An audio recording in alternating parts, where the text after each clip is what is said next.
essentiels. Donc, un emploi peu sûr, un revenu insuffisant et un travail sans perspective. Donc, c'est ça les dimensions quand on parle d'un travail précaire.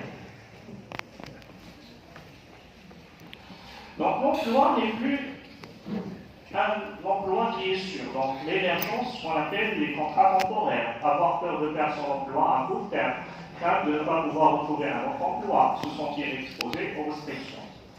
Voilà quelques des dimensions qui reflètent ce qu'on veut dire que l'emploi actuellement n'est plus sûr. Les gens ils se trouvent sur le marché du travail et à chaque instant ils peuvent perdre leur emploi. Quand on travaille, c'est pour avoir un salaire, donc on parle du revenu. Avoir un salaire qui ne permet pas de s'assurer de bonnes conditions de vie. Avoir le sentiment d'être mal payé par le travail qu'on fait. Donc c'est des sensations qui sont refaites grâce à ce travail qui devient de plus en plus précaire. Et en fin de compte, le salarié ne trouve plus de perspective ou de gestion de carrière, de ne pas avoir de perspective de carrière ou de développement professionnel, de ne pas avoir accès à la formation des cadres dans son travail, par exemple de la difficulté dans l'organisation de son travail. C'est-à-dire à chaque instant, le salarié est condamné à vivre le court terme. C'est-à-dire qu'il réfléchit à chaque instant, au lieu de se concentrer sur sa gestion de carrière, sur son développement des compétences, etc., il va se concentrer sur comment faire pour ne pas perdre un droit, une valeur qui est acquise, qui n'est plus un droit pour lui. Donc, cette forme de précarité, et là où on est le lien entre précarité et discrimination dans le sens théorique dans les travaux qui ont été faits. Donc, cette précarité renforce la création des préjugés qui seront développés par l'instruit et qui se développent dans le travail à former ce qu'on appelle des stéréotypes.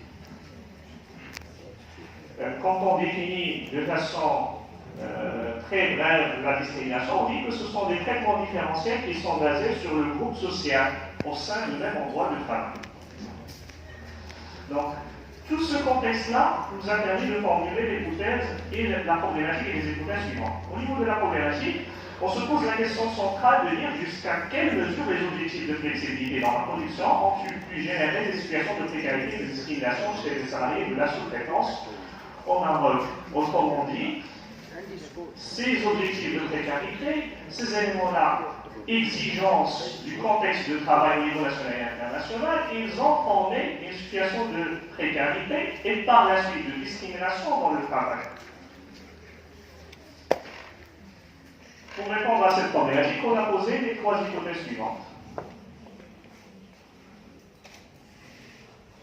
Première hypothèse, c'est la flexibilité et la source de précarité des emplois.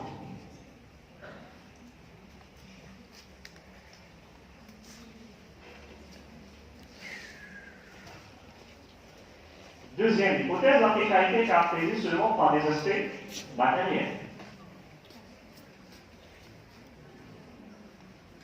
Enfin, la troisième hypothèse suppose que le travail précaire génère des discriminations chez les salariés par la suite. Au niveau de la recherche, quand on a descendu sur le terrain, personnellement, donc, je suis casablancais, je travaille sur le CNES, je suis installé sur thèse, donc et par la suite, j'ai pu former un travail de recherche à l'aide des collaborateurs, des étudiants, etc. Et des chercheurs à formuler deux focus group, un sur Casablanca et un deuxième sur thèse. Et l'objectif était de résumer ce point et les attentes, en particulier d'explorer de nouvelles idées liées au sujet de la précarité et de la discrimination au travail parmi un groupe de salariés catégoriques qui sont confondus. Donc, les résultats et les analyses à travers cela, on les a formulés à travers quatre axes au niveau de l'analyse de l'étude.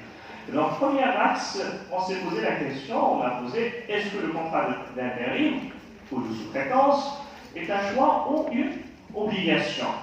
Après, il paraît évident chez les salariés que, de façon générale, c'est une obligation. Même il y a des verbatives, etc., des personnes qui disent qu'ils étaient obligés de subir ce contrat de travail. Et quand on dit subir, vraiment, avec tout le monde, ce qu'il vaut de concept de ça.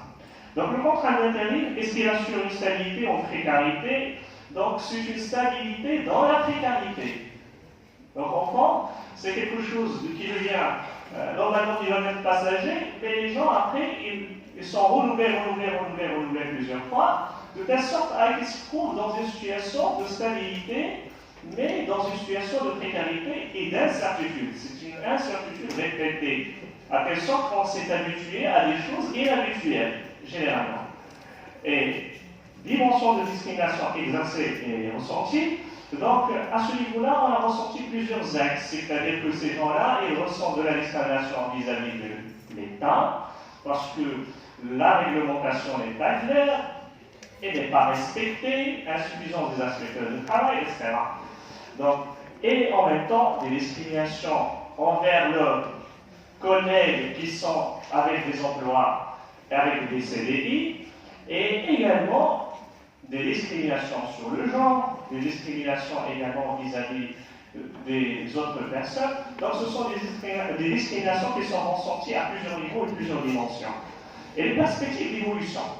Et là, on peut se distinguer. Si tout le monde est d'accord sur les trois premiers axes, parce que parmi les groupes, il y avait même des cadres qui travaillaient avec ce qu'on a préféré, les cadres, ils ont une petite lueur d'espoir par la suite qui se disent vaut mieux que je travaille par un contrat de sous-traitance dans mon domaine d'activité au lieu de chercher un autre domaine avec un CDI. Donc c'est un tremplin. Et ils espèrent que ça change. On espère pour eux également que ça change dans le futur. Alors les autres catégories, ils ressentent vraiment des perspectives d'évolution avec une sensation que ça ne va jamais s'améliorer, de sorte à ce qu'ils prennent une certaine conscience de dire à un certain moment, c'est ça ou le chômage. Donc c'est vraiment une situation à laquelle ils ont pris l'habitude. Les résultats qu'on a pu formuler à travers les hypothèses qu'on a pu poser, un lien étroit entre la flexibilité exigée par le néolibéralisme dominateur et la précarité de l'emploi, ben là, on veut ouvrir les... Donc, quand on travaille sur le terrain, les gens, ils ont un petit peu l'idée comme ça.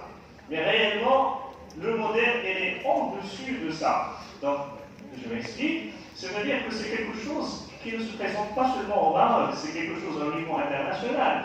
On ne peut pas condamner seulement tout ce qui est légiféré, mais c'est tout un modèle qui se répercute et qui donne ses conséquences. Il s'agit également des conséquences légitimées par la démission du rôle de l'État régulé à assurer l'équilibre nécessaire pour un développement. Là, on peut se comprendre. On peut comprendre l'État lorsqu'il donne des gratifications à des entreprises de sous-traitance pour attirer l'investissement, pour faire démarrer, etc. Mais ce qu'on ne comprend pas, et ce que l'État ne comprend pas, que toute démarche de croissance et de développement ne peut être durable et soutenable que s'il est bien fondé. Alors que là, le modèle est mal fondé, c'est-à-dire qu'il est basé sur des abus de situation qui, normalement, au départ, on explique que c'est l'exception pour que ça se développe par la suite, pour que ça se déclenche. Après, il devient que c'est la règle. En d'autres termes, on assiste à une croissance qui dégrade et bloque le développement. C'est-à-dire, on essaie un petit peu de tirer. Donc, au départ, les entreprises d'intérim, et là, on prend la personne, ce sont des entreprises qui ont été tolérées à faire ces pratiques-là pour absorber les flux de chômeurs, etc., et pour faire marcher le marché du travail. Mais actuellement, même au sein de ces entreprises-là, ceux qui sont autorisés et déclarés une minorité, alors que la majorité n'est plus dans la loi. Donc, il y a de la loi hors la loi également. Et là, on se pose la question également sur la soutenance et la durabilité de ce modèle qui existe et qui se dure. Deuxième résultat, les aspects de la précarité revêtent plus des aspects immatériels, surtout au niveau comportemental de notre travail. Vous savez, à chaque fois quand on évoque la précarité, les gens ils ont l'idée que c'est le salaire, donc c'est la rémunération, je suis mal payé, mieux payé. Et quand on parle à ces personnes-là, et quand on ressent, c'est beaucoup plus des comportements immatériels, c'est l'estime de soi, la réalisation de soi, c'est le sentiment d'être discriminé, d'être dans une situation inférieure par rapport aux autres. Donc il y a l'importance, c'est vraiment des aspects psychologiques qui sont plus importants d'après ce qu'on a pu constater chez les groupes de discussion. Donc, troisième résultat, c'est qu'il y a une forte précarité ressentie chez les salariés de la sous-traitance alimente la discrimination qui caractérise ces catégories socio-professionnelles. Donc, on a pu affirmer et confirmer que cette précarité nourrit des formes de discrimination qui sont allant et à travers. Donc les grandes pistes de développement, donc tout ce qui est sur, c'est constitue ma conclusion, qui est sur les diapos. Mais là, j'aimerais bien s'adresser et lui dire une chose. C'est que quand on veut vraiment développer, c'est qu'il faut chercher d'abord les bonnes bases. Et là, ça m'évoque quelque chose que lorsqu'on faisait des études, et quand on côtoyait ces personnes-là, il y avait une sensation que ça ne va pas s'améliorer à tel point on me disait à quoi ça sert tout ça. Je leur dis, à la base, c'est une conférence, c'est un colloque dans lequel il va discuter, etc. Et peut-être qu'il va servir d'un travail beaucoup plus profond. Alors là, quand il parlait, c'est où? C'est à Casablanca, à la faculté. C'est intéressant, ils m'ont dit, alors dites-leur une chose. N'oubliez pas les personnes qui se réveillent chaque matin, qui partent dans le travail et qui vivent dans des situations beaucoup plus délicates et plus difficiles de ceux qui se trouvent sans travail. N'oubliez pas que si vous voulez améliorer la rentabilité, pensez à l'humain d'abord.